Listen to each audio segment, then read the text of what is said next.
داغ عزیزم مواظب باش، خیلی مواظب باش. سریع تمومش کن. در ضمن به زودی مدرسه پسرم شروع میشه. نه خیر نمیرم. هرکی با بچه درباره مدرسه حرف نزنید، خودم باش حرف میزنم. اینطوری فقط لج میکنه.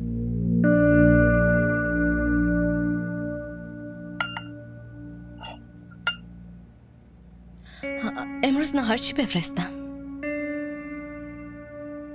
حالا که خودت اذیت میکنی، میتونم از بیرون سفارش بدم. من که مشکلی ندارم. البته اگه خودت نمیخوای بفرستم بحثش فرق میکنه. نه واقعا نمیخوام، حداقل امروز نه، چون امروز بیرون غذا میخوریم، خرید میکنیم، شام میخوریم و برمیگردیم. بیرون؟ آره. پس حاضر شو عصر میام دنبالت بریم. باشه، ولی کجا میخوایم بریم؟ بچه ها رو هم حاضر میکنم. بچه ها نمیان، فقط من و تو میریم. ولی بچه ها رو نمیتونیم تنها بذاریم و بریم. بچه ها دفعه بعد. نه، بچه ها هر دفعه.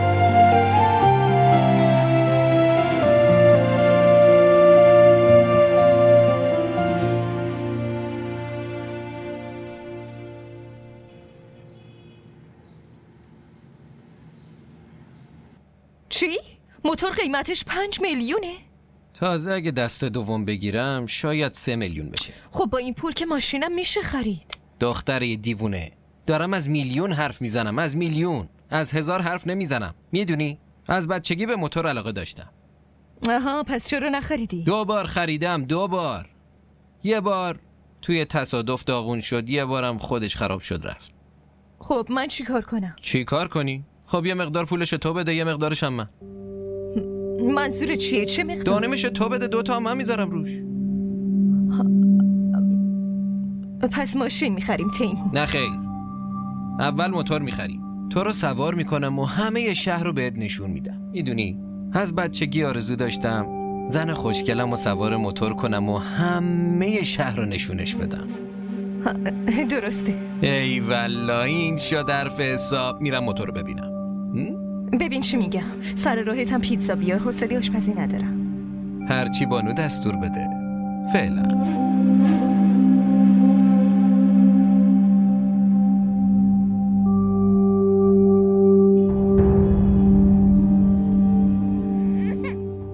ای وای، کدوم گوری رفته بودی؟ قسم میخورم فقط 1 دقیقه رفته بودم دستشویی، قسم میخورم. خیلی بدجور داره گریه میکنه، نمیدونم چه شده. مامان، با پرگار نقاشیش کردم. چی؟ وای خدا، پرگار رو از کجا آوردی؟ بدش به من، کجا قایمش کردی؟ نه خیر نمیدم، مال خودمه. بدش به من، کجا گذاشتیش؟ دفعه بعدی اگه تکرار کنی بدجور تنبیهت میکنم با همین پرگار، فهمیدی یا نه؟ چطور جرأت کردی با اسد اینطوری حرف بزنی؟ اصلا میدونی که چی کار کرده؟ آره همه چیو میدونم، بچه رو ازش بگیر. کمان، از همون اول بهت اعتماد نداشتم. وایستا. الو خان داداش؟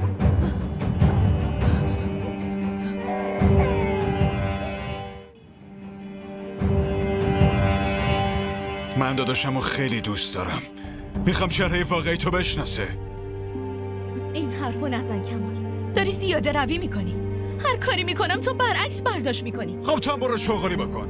کاری که زنده داشت تلان میکرد نصفشو راست میگفت و نصفشو دروغ. ترلان روز قیامت بزرگترین روز کمال. خداوند هر کسی رو با توجه به اعمالش قضاوت میکنه. مثل تو نیست که بگه چون قبلی اونطوری بود اینم اونطوریه، پس مجازاتش میکنم. این به اسد سیلی زد. باباش اگه جای من بود 2 تا سیلی میزد تو صورتش. با بلند کردن صدات نمیتونی خودتو محق ثابت کنی. یکی بگه اینجا چه خبره؟ تو بگو فاطمه. چرا داری از این میپرسی؟ مگه واقعیت تو بهتون میگه؟ از خدمتکار بپرسید، از اسد بپرسید. خدمتکار رو صدا کن. تو کجا میری؟ مردی کسی که مسائل خونه رو بخواد از خدمتکارش پرسجو کنه، نه خودش آرامش داره نه برای بقیه آرامش میذاره. در ضمن بعداً میتونی منو مجازات کنی. اول حنا رو ببر پیش دکتر، چون اون پرگار کثیف و میکروبی بوده.